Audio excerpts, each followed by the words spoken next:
السلام عليكم ورحمة الله وبركاته. أعوذ بالله من الشيطان الرجيم. بسم الله الرحمن الرحيم. الحمد لله رب العالمين، والصلاة والسلام على أشرف الأنبياء والمرسلين سيدنا محمد وعلى آله وصحبه أجمعين. سبحانك لا علم لنا إلا ما علمتنا إنك أنت العليم الحكيم، ولا حول ولا قوة إلا بالله العلي العظيم. رب اشرح لي صدري ويسر لي أمري واحلل عقدة من لساني يفقه قولي، وسدد لساني واهد قلبي بحق نبيك محمد صلى الله عليه وسلم. اللهم أغننا بالعلم وزينا بالحلم وأكرمنا بالتقوى وجملنا بالعافية. نوينا التعلم والتعليم والتذكر والتذكير والنفع والانتفاع والإفادة والاستفادة والحث على التمسك بكتاب الله وسنة رسوله صلى الله عليه وسلم، ودعاء إلى الهدى والدلالة على الخير ابتغاء وجه الله مرضاته وقربه وثوابه سبحانه وتعالى. آمين يا رب العالمين. Kitab Jam'ul Fawaid wa Jawahirul Qala'id, muka surat yang ke-17 baris 8 daripada atas. Qala al-musannifu rahimahullahu ta'ala wa nafa'ana Allah bi'ulumihi wa bi'ulumikum wa bi'ulumi masyayikhina fid darain amin ya rabbal alamin. Kata pengarang Asy-Syaikh Daud bin Abdullah Al-Fatani rahimahullahu ta'ala, dan aku naik saksi bahawasanya Nabi Muhammad itu hambanya dan pesuruhnya ila akhirih. Jadi sambung pada perbahasan, dia tulis dulu bawah sekali muka surat 16 tu berkenaan dengan kisah Nabi Yusuf. Jadi dia akan mula bercerita berkaitan dengan kisah Nabi Yusuf alaihi salam. Panjang lebar lah dalam kitab ni, bermula daripada kisah pak dia sampailah Nabi Yusuf alaihi salam. Itu secara zahirnya yang kita faham bila dia sebut kisah Nabi Yusuf lah. Maka sambung sekarang ni berkenaan dengan muqaddimah, seolah-olah macam kitab baru. Muqaddimah dia. Maka dia kata, aku naik saksi dan aku naik saksi bahawasanya Nabi Muhammad itu hambanya hamba Allah dan pesuruhnya pesuruh Allah Subhanahu wa ta'ala. Yang iaitu pesuruh Allah tu, Nabi tu, yang melepaskan umatnya, umat Nabi daripada sesat. Noktah. Jadi Nabi SAW antara orang yang melepaskan umat dia daripada sesat. Sesat ada dua. Sesat ni ada dua, sesat dari sudut akidah, sesat dari sudut ibadah. Sesat dari sudut akidah makna sebelum datang Nabi SAW, maka kebanyakan ahli Mekah ketika itu kufur dengan menyembah berhala. Itu sebelum lantikan Nabi lah. Jadi sebelum lantikan Nabi, ketika itu semuanya ahli fatrah. Karena tidak ada Nabi dan Rasul ketika itu memimpin di Mekah kepada syariat Allah Subhanahu wa ta'ala. Maka ketika itu ahli fatrah.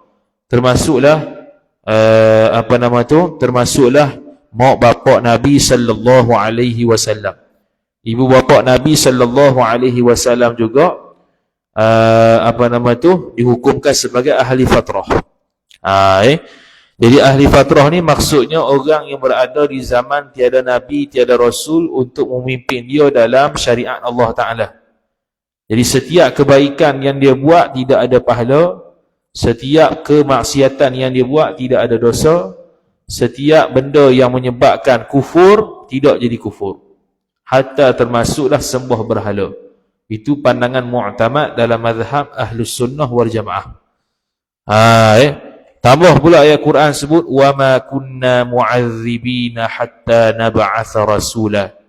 Wa ma kunna mu'adzibin, kami tidak akan mengazabkan seseorang hatta nab'atha rasula, sehinggalah kami mengutuskan rasul. Itu dalil yang jelas, kata siapa-siapa yang berada di zaman sebelum Nabi SAW diutus rasul, yang mana ketika itu tak ada rasul, maka dia ahlul fatrah. Dia itu ahlul fatrah, orang yang masuk syurga kalau meninggal ketika itu tanpa perlu dihisab. Adapun kita zaman sekarang sampai lebih dah daripada kematian wafat Nabi SAW, lebih 1400 tahun dah. Dan kita sampai Islam kepada kita, dan kita tidak lagi menjadi ahli fatrah sampai kiamat, kerana syariat Nabi SAW terjaga sampai kiamat. Kecuali orang-orang yang duduk di pedalaman, yang tak tahu Islam tu apa, yang tak pernah dengar kalimah Allah Ta'ala, yang tak pernah dengar azan, yang tidak tahu syiar-syiar Islam, maka orang tu kekal ahli fatrah untuk dia. Kalau tak tahu sungguh lah. Kalau tahu tak jadilah ahli fatrahnya. Jadi dia melepaskan umat dari sesat. Tu sesat akidah. Yang kedua, sesat ibadat. Jadi ada sahabat-sahabat Nabi SAW, bila dia tu ada sesuatu kemuskilan dalam bab ibadah, tak kisahlah sembahyang ke, bersuci ke, apa ke, dia akan tanya Nabi SAW. Jadi ada satu ketika sahabat Nabi SAW, contohnya dia tu sakit sehingga kan dia tu berjunub.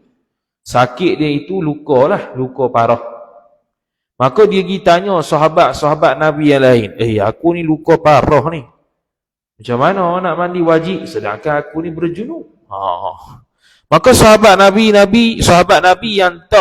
yang tak tanya Nabi SAW ni, dia bagi fatwa sendiri. Dia kata pergi mandi juga. Pergi mandi juga walaupun luka-luka yang parah sekalipun, sebab nak angkat hadas. Maka sahabat ni pun gila mandi mati. Mati sebab apa? Sebab pedih, sakit, mati. Maka Nabi SAW ketika itu bila tahu, dia marah. Dia marah kepada sahabat dia yang berfatwa sedemikian. Kenapa tak tanya Nabi SAW dulu? Kerana itu satu kepayahan. Islam tidak ada satu kepayahan dia ke atas umat dia. Jadi ada kemudahan lain yang boleh dibuat, iaitu sekarang ni kalau kita tahu ialah tayammum.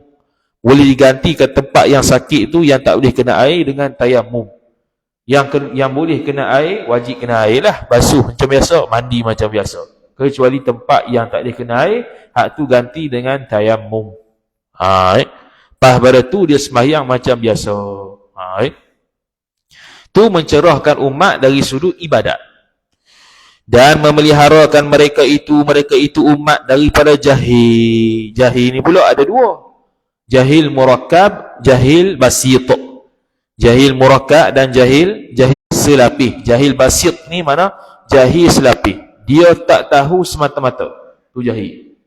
Dan kalau orang bagi tahu, dia akan dengar, tu jahil basit. Yang kedua dia panggil jahil murakkab. Jahil murakkab ni jahil dua lapis. Iaitu pertama dia jahil, yang kedua dia tak tahu kata dia jahil. Tu parah. Orang ni dia orang tegur, dia rasa dia betul. Ni bahaya. Mula jahil murakkab ni bahaya. Orang tegur dia, ni tak betul ni, buat gini ni, yang betul gini. Mana ada. Sudah. Tu jahil murakkab. Dia tak sedar kata dia tak tahu. Tu payah. Kalau orang yang sedar dan tahu dia ni tak tahu, dia akan pergi belajar. Hak tu jahil basit. Hak tu jahil selapis. Jahil dua lapis ni dah jahil, tak tahu pula yang dia jahil. Pagah ni. Kemudian kata musannif rahimahullah, jadi Nabi SAW ni memeliharakan umat dia daripada jahil, hingga berhimpun mereka itu sahabat, kemudian daripada bercerai dan berseteru. Dia kata hingga berhimpun mereka itu sahabat. Kemudian yakni selepas daripada bercerai. Selepas daripada bercerai. Bercerai ni mana berpisah. Daripada asalnya sahabat-sahabat ni bercerai, berpisah, tapi dengan sebab Nabi SAW boleh bersatu. Jadi ada sahabat yang bernama Ansar dan Muhajirin. Jadi Ansar yang duduk di Madinah, yang tolong Nabi SAW dan sahabat-sahabat dalam keadaan berhijrah ke Madinah. Muhajirin, orang ahli Mekah yang berhijrah ke Madinah. Itu golongan muhajirin. Jadi muhajirin dan Ansar dapat disatukan oleh Nabi SAW, sehingga kan sahabat yang berada di Madinah dapat menolong sahabat yang daripada Mekah. Sehingga ke tahap tolong tu boleh beri rumah, boleh tumpang rumah sendiri. Sehingga kan dia tawar pula bini dia. Dia tawar, kalau mu nak bini mana aku cerai, mu nikah dengan dia. Selesai iddah nikah dengan dia. Sampai tahap tu. Itu tahap tolong dia tu. Sampai tahap boleh beri bini, boleh beri isteri dia. Jadi dengan sebab Nabi SAW, para sahabat ni asalnya bercerai-berai, dia menjadi satu. Kesatuan umat Islam. Tambah-tambah ketika perang Badar ke, perang apa-apalah, maka bersatu umat Islam untuk menentang musuh. Tu dan berseteru dan jadi saudara. Daripada berseteruan dan berseteruan jadi saudara. Daripada sahabat-sahabat ni jadi musuh, tiba-tiba dengan sebab Nabi SAW jadi saudara. Jadi saudara se-Islam.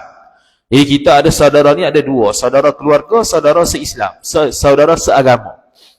Kalau saudara yang keluarga tu maklumlah, yang saudara kita tu saudara lelaki, saudara perempuan, adik lelaki, adik perempuan, tu saudara juga, tu saudara keluarga. Jadi kita semua ni saudara nisbah Islam. Kalau nak atas lagi, saudara nisbah keturunan Adam. Lagi jauh tu. Jauh, berapa puluh tahun nak sampai ke Nabi Adam. Dan atas segala keluarganya, keluarga Nabi SAW, selawat dan salam juga ke atas keluarga Nabi. Keluarga Nabi dalam mazhab Syafi'i, kalau nisbah maqam zakatnya Bani Hashim, Bani Muttalib saja. Mereka ni orang Arab ada qabilah. Ada qabilah-qabilah nama-nama dia. Ada Bani Hashim, ada Bani Muttalib. Nabi SAW Bani Hashim dan puak Quraisy. Puak Quraisy dari sudut Bani Hashim. Itu Nabi SAW. Kalau Bani Muttalib tu puak Quraisy juga, tapi Bani Muttalib. Itu pun keluarga Nabi SAW juga. Dua keluarga ni, dua puak yang beriman dengan Nabi SAW. Jadi Imam Syafi'i radhiyallahu ta'ala anhu keturunan Quraisy, tapi bukan jalur Nabi SAW, jalur Bani Muttalib. Itu Imam Syafi'i rahimahullahu ta'ala, pendiri mazhab Syafi'i, yang kita beramal dalam bab ibadat mazhab Syafi'i.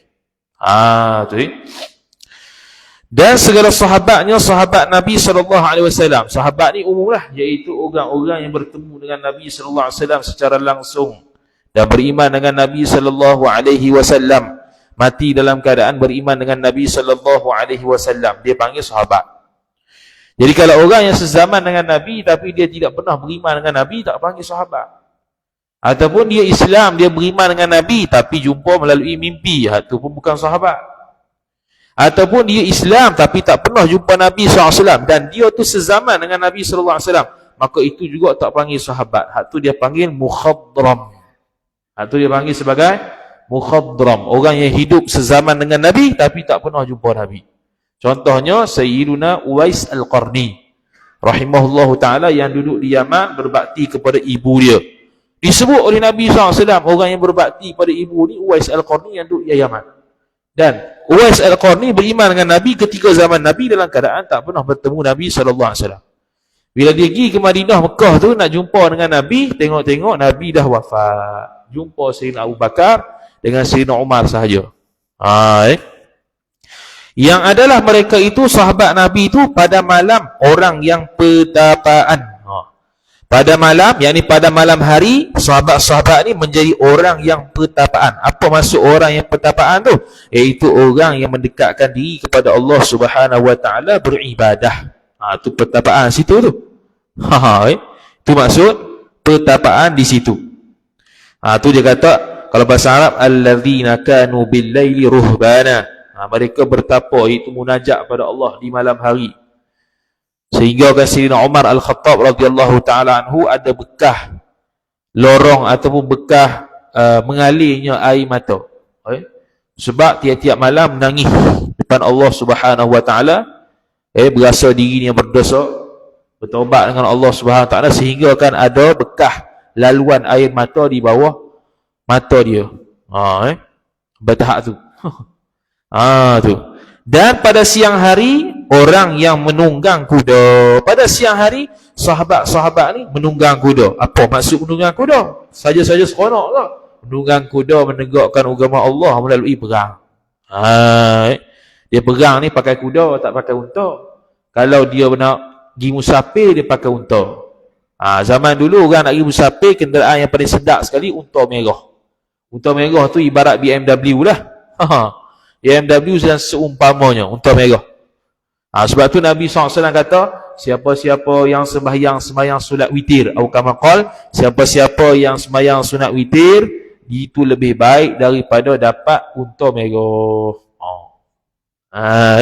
Kita kalau dengar hadis tu, unta merah, apa unta merah? Tak dapat edah unta merah, makan boleh kita tak dapat edahnya. Zaman tu zaman unta merah tu kira hebat tu, kenderaan yang paling dahsyat kali. Nak kata siapa yang jaga witir dan buat witir ni, orang tu lebih hebat, lebih kaya daripada orang yang memiliki unta merah. Lebih mahal daripada unta merah. Tu yang nak kata tu suruh jaga witir. Paling kurang 1 rakaat. Tapi kalau berterusan 1 rakaat, hukum dia makruh. Perbuatan tu makruh. Dapat pahala sunat tapi kurang, kerana perbuatan sentiasa buat 1 rakaat makruh. Sekurang-kurang sempurna 3 rakaat. Paling sempurna 11 rakaat. Dan ada pun kemudian daripada itu, masuklah. Maka firman Allah Subhanahu Wa Taala di dalam kitabnya, kitab Allah yang amat tinggi. Kitab Allah sini Quran lah. Dan telah menghukumkan oleh Tuhanmu. Ini maksud terus ni. Dia tak nukilkan hak bahasa Arab lah. Dia kata, dan telah menghukumkan oleh Tuhanmu ya Muhammad, bahawa jangan kamu sembah melainkan akan dia, akan Allah. Ini perintah. Perintah kepada Nabi SAW. Bila perintah kepada Nabi, perintah kepada umat dia juga. Untuk tidak mensyirikkan Allah Ta'ala. Untuk tidak sembah selain daripada Allah Subhanahu Wa Ta'ala. Syirik pada Allah disebah kalau kita berasa ada benda lain, kita i'tiqad ada benda lain selain Allah macam Tuhan, itu telah mensyirikkan Allah Ta'ala. Ada benda selain Allah, sifat dia macam Tuhan, itu sudah mensyirikkan Allah Subhanahu Wa Ta'ala. Tak tunggu sembah tobekong. Lepas tu kita belajar dulu asasul i'tiqad untuk kemah tauhid. Jadi dalam hati kita tidak ada i'tiqad zat seperti Allah, sifat seperti Allah, perbuatan seperti Allah, tak ada. Kerana boleh jatuh ke lembah kekufuran ataupun sekurang-kurangnya fasik i'tiqad dia. Dan dengan ibu bapa kamulah berbuat kebajikan. Disuruh juga oleh Allah Ta'ala buat baik kepada mak pak. Ini nak cerita Nabi Yaqub sekali ni. Nabi Yaqub yang berbakti kepada mak dia. Jadi Allah Ta'ala suruh Nabi SAW, bahkan suruh umat dia untuk berbakti kepada mak pak. Sehingga kan sahabat Nabi SAW bila tanya, kepada siapa aku perlu dahulukan antara mak dengan pak? Maka dia jawab apa? Mak. Lepas tu siapa? Mak. Lepas tu siapa? Mak. Lepas tu siapa? Mak kemudian pak. Jawab gitu. Mak, kemudian pak. Tu. Mana antara mak dengan pak ni, anak tersebut perlu utamakan mak banding pak. Dia nak terkasar agama. Dah Nabi SAW suruh buat begitu. Bukan suruh mengabaikan pak, bukan. Dengar betul-betul. Mengutamakan tidak mengenepikan. Mengutamakan mak tu tidak mengenepikan bapa. Dua-dua tu kena bakti belaka. Cuma dari sudut keutamaan, kalau boleh diberi pilihan, mak dulu. Maka kata qil, kata sebagian ulama, bahwasanya orang yang telah berbakti, bahwasanya orang yang terlebih bakti, orang yang paling banyak buat baik bagi ibunya, ibu seorang tu ialah Yaqub alaihi salam. Nabi Yaqub bapa kepada Nabi Yusuf alaihi salam. Nabi Yaqub adalah bapa kepada Nabi Yusuf alaihi salam, dan Nabi Yaqub bapa dia ialah Nabi Ishaq alaihi salam. Nabi Ishaq pak dia ialah Nabi Ibrahim alaihi salam. Gitu. Nabi Ibrahim, saudara dia Nabi Lut alaihi salam, sezaman dengan Nabi Ibrahim alaihi salam. Tu disebut dalam Quran lah. Yang mana dua malaikat datang ke rumah Ibrahim untuk memberitahu kata isteri dia bakal mengandung. Sedangkan isteri dia ketika itu umur 90 tahun. Nabi Ibrahim sudah umur 120 tahun. Tak ada anak pas sudah. Kemudian dia beritahu kata dia bakal ada anak, maka isteri dia umur 90 tu fadhahikat haid tu. Ketika itu keluar haid semula. Jadi itulah dalil, antara dalil dalam mazhab Syafi'i kata tidak ada had umur bagi perempuan yang haid. Selagi mana dia hidup, selagi itu kalau cukup syarat-syarat haid, maka hukumnya haid. Jadi dia kata orang yang paling banyak berbakti kepada ibu dia Yaqub alaihi salam. Dia pun ceritalah, maka adalah ia Yaqub alaihi salam. Amat nyata ia Yaqub alaihi salam. Amat nyata, amat jelas. Padahal ia Yaqub alaihi salam di dalam perut ibunya, ibu Nabi Yaqub alaihi salam. Jadi ketika tu dia mula berbakti dengan mak dia tu sejak dalam perut lagi. Nampak pelik Cerita Nabi tak pelik lah. Pelik sebab tak berlaku ke kita. Tapi harus pada akal. Boleh jadi. Jadi dia mula untuk berbakti kepada mak dia tu start daripada duduk dalam kandungan lagi. Dan yang demikian itu bahawasanya ibu Yaqub itu bunting, mengandung dengan satu bunting, satu mengandung dua anak ibu tersebut.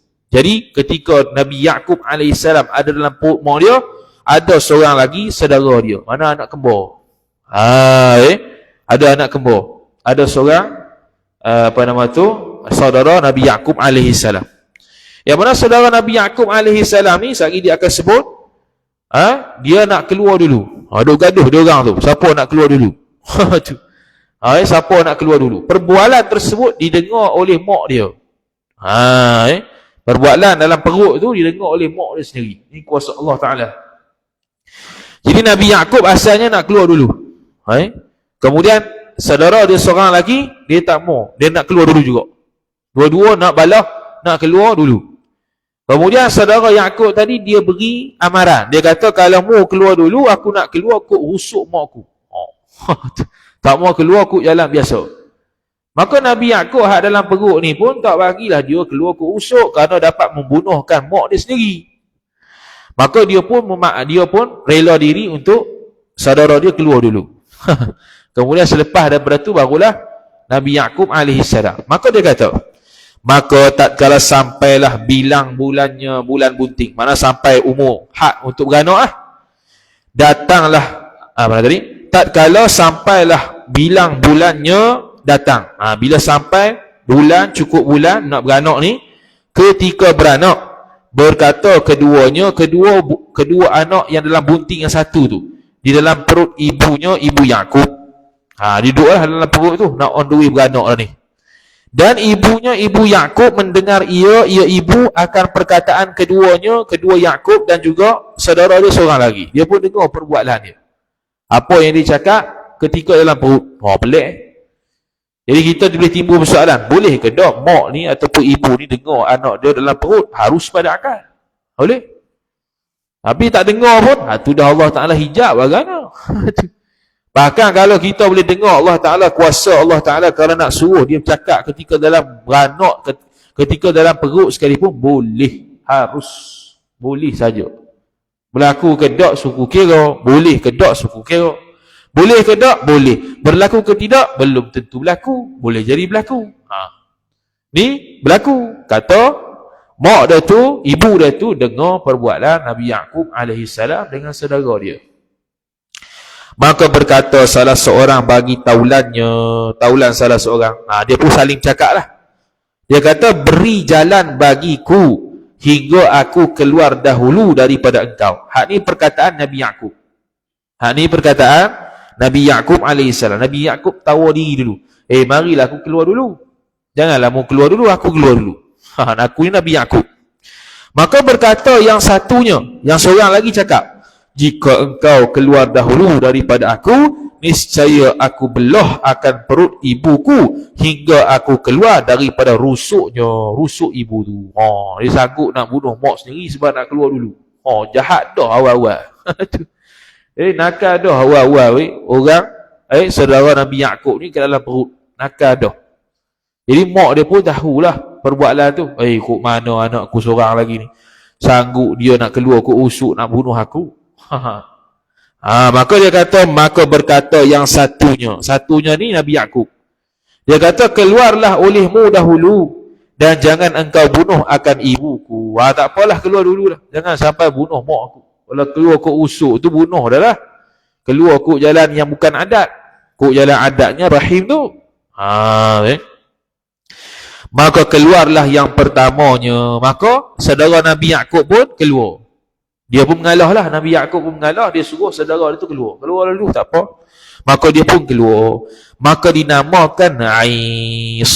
Mak dia pun namakan hak keluar dulu tu Ais. Sebab apa? Kerana bahawasanya Ais tu asi, iaitu orang yang maksiat di dalam perut ibunya. Sebab apa? Sebab dia ada hati nak bunuh mak dia. Sanggup nak bunuh mak dia, nak keluar dulu. Mak dia pun namakan anak dia hak pertama keluar tu namanya Ais. Ais ni orang yang maksiat lah. Tu. Orang yang dosa dia. Padahal kalau ikutkan budak-budak kecil mana ada dosanya. Tak ada dosa, nakal lagu mana pun tak ada dosa. Dia bukan mukallaf. Kalau mukallaf barulah ada kaitan dosa pahala.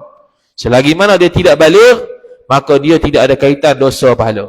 Dia tidak ada kaitan dosa pahala, kecuali kalau dia buat ibadat ketika dia mumayyiz, dia dapat pahala. Tapi bila buat dosa, dia tak dapat dosa. Bila buat maksiat, dia tak dapat dosa. Bila dia buat ibadat ketika dia mumayyiz, sah ibadat dia dapat pahala. Tu yang beza dia. Maka dinamakan Ais. Kerana apa? Kerana dia tu dah maksiat dah dalam perut ibu dia. Sanggup keluar nak bunuh ibu dia. Dan keluarlah yang keduanya, dinamakan Yaqub. Yang kedua ni lah dinamakan Nabi Yaqub alaihi salam. Nabi Yaqub alaihi salam. Yaqub ni lah orang panggil sebagai Israel. Orang panggil sebagai Israel. Bani Israel asal daripada Yaqub. Asal daripada Nabi Yaqub alaihi salam. Israel maksudnya hamba Allah. Itu nama Israel. Israel bahasa Ibrani. Maka terjemahan dia hamba Allah. Itu Israel. Israel itu hamba Allah. Kalau Yahudi itu agama. Agama Yahudi, puak Israel. Gitu. Macam kita agama Islam, puak Melayu. Gitu. Kalau Israel bangsa dia, kita Melayu. Agama dia Yahudi, ada Israel, hak Islam pun ada. Tapi sikit lah. Yang banyak Yahudi. Macam kita Melayu juga, ada yang Islam banyak. Majoriti Islam lah, tapi ada yang murtad. Ada yang kufur, ada juga. Maka bangkitlah Ais. Bangkitlah Ais. Bangkit ni mana membesar. Dia pun dewasa. Membesar. Kejadiannya, kejadian Ais. Kejadian ni akhlak dia. Peseng dia ni kasar dan kerah. Dia sejak kecil dalam perut pun kasar dah. Nak keluar dulu. Ni petah lagi kalau dah besar. Kau kerah kerah hati, kerah apa, kerah semua. Orang cakap tak dengar. Kerah lah kau. Dia kerah ni ada dua. Kerah kepala, kerah hati. Kalau kerah hati ni, kerah hati dengan kerah kepala lebih kurang sebenarnya. Kerah hati, kerah kepala ni orang yang tak terima teguran. Kerah hati tu. Orang yang tak terima teguran biasanya akan sinonim dengan kata kerah kepala. Tu orang yang tak menerima teguran. Kalau kerah hati ni, orang yang mana kalau tinggal buat ibadat, dia tak berasa sedih. Kalau dia buat maksiat, dia tak rasa bersalah. Tu kerah hati. Benda tu maksiat, haram, terang-terang. Dia tak berasa apa. Dia tak berasa berdosa. Tu kerah hati. Ataupun ibadat tersebut patut dia buat, dia tinggal. Dia tak berasa dia tinggal ibadat tu. Dia tak berasa rugi.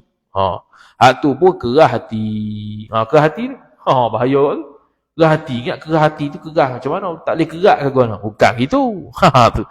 Tu hati lain. Ni kerah hati rohani. Kerah hati rohani kalau dia buat benda baik, dia terlepas benda baik tu, dia tak rasa bersalah. Tu kerah hati.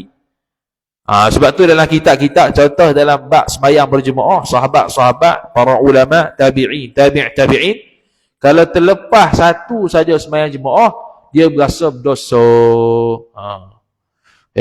Dia berasa berdosa. Kata Imam Abdul Wahab Sya'rani rahimahullahu ta'ala, kalau satu waktu tinggal sembahyang jemaah, mereka akan bersedih hati selama seminggu. Rasa bersalah. Terlepas tadi Zuhur. Contohlah. Seminggu. Kalau terlepas takbiratul ihram bersama tu imam, mereka akan bersedih hati 3 hari. First rakaat tu imam Allahu Akbar, dia tak mari. Waktu ketika mana rakaat pertama tu imam Allahu Akbar tak mari. Dia mari rakaat kedua. Ataupun dia mari lewat sikit. Dia berasa bersedih dah 3 hari. Kalau dalam bahasa kita dia panggil berkabung. Berkabung ni bersedih hati lah. Sebenar kematian seorang kita panggil berkabung. Ni kita translate terus, kita terjemah terus, kata sedih hati. Rasa tak seronok hati seminggu kalau tak sembahyang jemaah satu waktu. Sayyidina Abdul Rahman ibn Auf radhiyallahu taala anhu, ketika mana pada waktu sebelum subuh tu sampai dagangan dia daripada Mesir. Dia tak sempat dapat takbiratul ihram bersama tu imam ketika sembahyang subuh. Yang mana imam ketika itu Nabi SAW. Maka selepas sembahyang dia tanya Nabi, boleh ke tak ni aku dapat pahala takbiratul ihram bersama engkau wahai Rasulullah dengan aku menginfakkan segala harta aku yang sampai tadi pagi, ataupun aku merdekakan hamba yang aku ada, sama ke tak? Maka Nabi SAW kata, walaupun mu kaya, mu infak seluruh harta langit bumi sekalipun, tak akan sama dengan pahala takbiratul ihram bersama tu imam. Ada ulama tabi'in yang tertinggal satu jemaah isyak, sebab ketika tu dia terpaksa layan tetamu datang ke rumah dia sehingga lewat sembahyang isyak. Lepas tetamu pulang, dia pun cari di masjid-masjid, kok ada sembahyang isyak lagi, semua tak ada belaka dah. Maka dia pun sembahyang isyak 27 kali. Sembahyang isyak 27 kali, kerana 27 kali itu sembahyang jemaah, keadaan sembahyang jemaah, bukan suruh buat nak kata dia. Lepas tu malam tu dia mimpi dia berlumba kuda. Dia mimpi berlumba kuda, duk tengok semua pakat meninggalkan dia. Dia seorang je duduk belakang. Dia kejar-kejar tak dapat, dia kejar-kejar tak dapat. Lepas tu orang yang duduk depan tu terpaksa undur pula, tanya dia, apa jadi gini? Awak kenapa jadi gini? Maka dia kata, sebab engkau tu tadi tidak sembahyang jemaah isyak. Tidak sembahyang berjemaah isyak. Maka sebab tu mu ketinggalan daripada kami. Kami jemaah isyak, kamu tak sembahyang jemaah isyak. Maka mu ketinggalan daripada kami, sebab kami lebih ke depan, sebab kami sudah sembahyang berjemaah isyak. Maka bangun daripada tidur tu dia nangis, sedih hati. Itu orang yang tak kerah hati. Dia berasa sedih kalau tinggal satu benda yang manfaat, dan dia rasa bersalah kalau buat satu benda dosa. Habis kemudian kata musannif rahimahullahu ta'ala, maka bangkitlah Is kejadiannya, yakni sifatnya, akhlak dia tu kasar dan keras, dan adalah ia Is tu pekerjaan Is suka berburu.